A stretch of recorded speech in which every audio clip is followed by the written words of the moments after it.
toujours posé la question de savoir pourquoi Dieu crée Adam et Adam est le seul dans la création qui n'est pas habillé. Même les anges ont une robe. Et Adam est le seul qui est nu. Quel était le côté caché de cette nudité?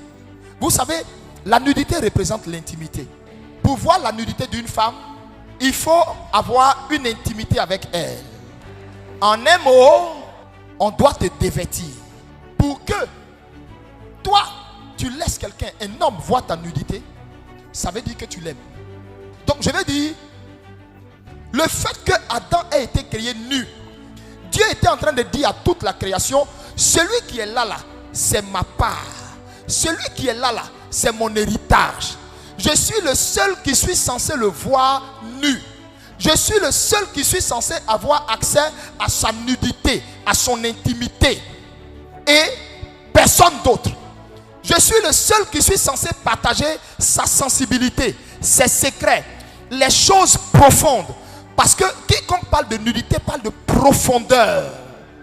Et c'est dans cette intimité-là, c'est dans cette profondeur-là, Adam ose inviter Satan. En un mot, Adam invite une autre personne dans cette relation. Le premier polygame sur la terre, ça a été Adam. Parce que Adam était dans une relation de monogamie avec Dieu. C'est lui qui a laissé la porte ouverte à une troisième personne appelée le serpent. C'est lui qui a invité une troisième personne dans son intimité. Quel intérêt Dieu a à créer quelqu'un et puis à vouloir le voir nu?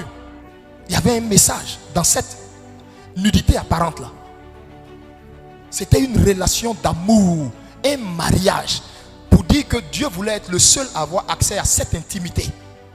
Et on précise que Adam lui-même savait qu'il était nu. Est-ce que vous le savez? Les Écritures le disent. Les Écritures disent, Adam, l'homme et la femme étaient nus et ils n'en avaient point honte. À partir du moment où on dit ils n'en avaient point honte, ça veut dire qu'ils étaient conscients de cette nudité. Ils savaient. Mais sauf que Adam était tellement ancré dans la relation entre son père et lui qu'il n'en avait point honte. Être pour lui dans la présence de Dieu, il n'en avait point honte. Accepter de ne pas être comme les autres, Adam n'en avait point honte. Se comporter comme un enfant dans la présence de Dieu, il n'en avait point honte. Quand Dieu a créé Adam, écoutez, je n'ai jamais vu un seul passage qui nous disait Adam partait se joindre aux anges pour adorer Dieu. C'était même pas Adam qui allait vers Dieu, c'était Dieu qui venait vers Adam. C'est Dieu qui venait rencontrer Adam. Waouh! Regardez comment Dieu devait être amoureux d'Adam. Au point où il ne voulait même pas qu'Adam se fatigue. Dieu lui-même se déplaçait. Et puis il venait rencontrer Adam. Vous voyez un peu le genre de relation où quand quelqu'un est amoureux d'une femme, et puis tous les jours il fait le guet devant sa porte là. Hein? C'est ça. Dieu lui-même se déplaçait. Adam à la base n'avait pas été créé en tant que serviteur. Adam avait été créé pour être fils. Et Adam était dans un rôle de fils. Le fils, quand il est dans la maison de son père, à peine même il voudra prendre le balai pour balayer. À peine même le fils voudra se lever pour aller laver la vaisselle. Ou la fille voudra se lever pour aller faire ça. Parce qu'elle estime que il y a ce droit sanguin là qui lui donne un certain nombre de privilèges. Adam n'avait pas été créé pour être serviteur. Adam avait été créé pour être fils. Son rôle là, c'était d'être fils. Manger tout ce qu'il y a dans le jardin. Les anges, leur rôle était d'adorer Dieu.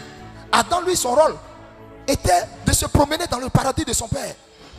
Mais c'est parce que lui-même a brisé cette relation, c'est parce que lui-même a détruit cette relation, qu'aujourd'hui Adam